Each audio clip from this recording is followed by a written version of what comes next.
नमस्कार दोस्तों, आज के हमारे इस वीडियो में हम आपके लिए आमल की एकादशी की पौराणिक व्रत कथा लेकर आए हैं। दोस्तों, आमल की एकादशी के दिन आंवले के पेड़ की पूजा की जाती है। ऐसा कहा जाता है कि आंवले के पेड़ में भगवान विष्णु का वास होता है। भगवान श्री कृष्ण ने गीता में कहा है, मैं वृक्षों में पीपल के समान हूँ तथा तिथियों में एकादशी के समान हूँ, जो मनुष्य के लिए कल्याणकारी है। ये आमल की एकादशी सभी पापों का नाश कर व्यक्ति को मोक्ष की प्राप्ति कराने वाली है। इस एकादशी की महिमा को जानते हुए धर्मराज युधिष्ठिर बोले, हे जनार्दन, आपने फागुन के कृष्ण पक्ष की विजया एकादशी का सुंदर वर्णन करते हुए सुनाया। अब आप फागुन मास के शुक्ल पक्ष की एकादशी का क्या नाम है, इसकी क्या विधि है, कृपा कर मुझे बताएं। तब भगवान श्री कृष्ण बोले, हे राजन, फागुन मास के शुक्ल पक्ष की एकादशी का नाम आमल की एकादशी है। इस व्रत के करने से समस्त पाप नष्ट हो जाते हैं तथा इसके प्रभाव से 1000 गौदान का फल प्राप्त होता है। इस व्रत के करने से समस्त पाप नष्ट होते हैं। हे राजन, अब मैं आपको महर्षि वशिष्ठ जी द्वारा राजा मांधाता को सुनाई गई पौराणिक कथा सुनाता हूँ। ध्यानपूर्वक सुनिए। राजा मांधाता बोले, हे वशिष्ठ जी, यदि आप मुझ पर कृपा करें तो किसी ऐसे व्रत की कथा कहिए जिससे मेरा कल्याण हो। महर्षि वशिष्ठ बोले, हे राजन, सब व्रतों से उत्तम और अंत में मोक्ष देने वाली आमल की एकादशी के व्रत का मैं वर्णन करता हूँ। एक वैदिक नामक नगर था जिसमें ब्राह्मण, क्षत्रिय, वैश्य और शूद्र चारों वर्ण आनंद सहित रहते थे।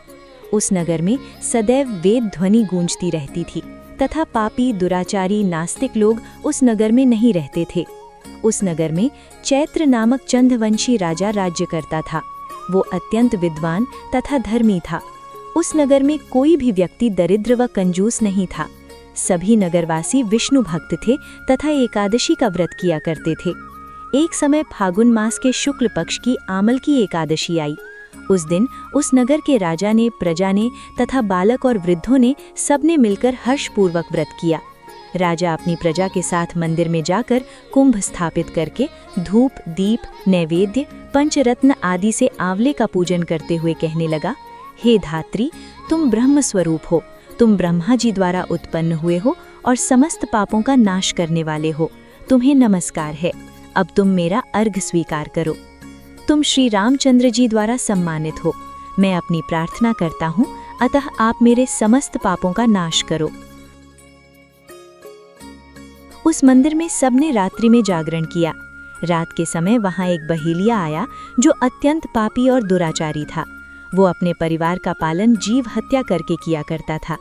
भूख और प्यास से अत्यंत व्याकुल वो बहेलिया उस जागरण को देखने के लिए मंदिर के एक कोने में बैठ गया और विष्णु भगवान तथा एकादशी महात्म की कथा सुनने लगा। इस प्रकार अन्य मनुष्यों की भांति उसने भी सारी रात जागरण करके बिता दी। सुबह होते ही सब लोग अपने अपने घर चले गए तो बहेलिया भी अपने घर आ गया। घर आकर उसने भोजन किया। कुछ समय बीतने के पश्चात उस बहेली की मृत्यु हो गई। मगर आमल की एकादशी के व्रत तथा जागरण से उसने राजा विद्युत के घर जन्म लिया और उसका नाम वसूलत रखा गया।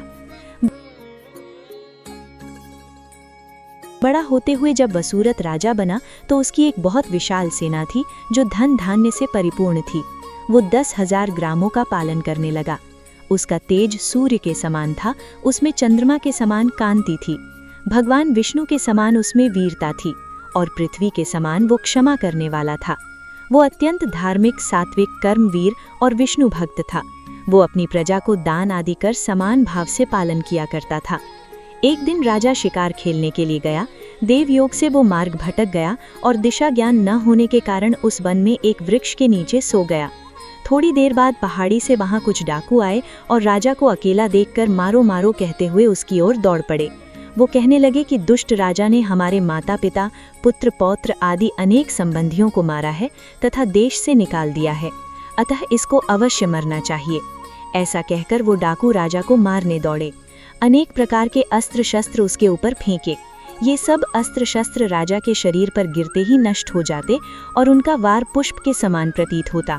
अब उन डाकुओं के अस्त्र शस्त्र उल्टा उन्हीं पर प्रहार करने लगे, जिससे वो डाकू मूर्छित होकर गिरने लगे। उसी समय राजा के शरीर से एक दिव्य स्त्री उत्पन्न हुई। वो स्त्री अत्यंत सुंदर होते हुए भी उसकी भ्रिकुटी टेढ़ी थी।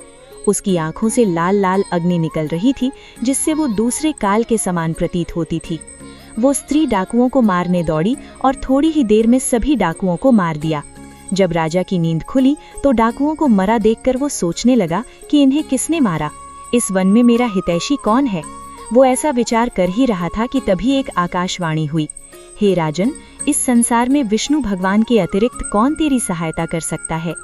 इस आकाशवाणी को सुनकर राजा अपने राज्य में आ गया और सुखपूर्वक राज्य करने लगा। महर्षि वशिष्ठ आगे कहते हैं, हे राजन, ये आमल की एकादशी के व्रत का प्रभाव था।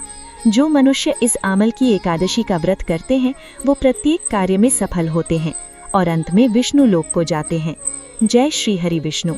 अगर कहानी पसंद आए तो हमारे चैनल को सब्सक्राइब करें। धन्यवाद।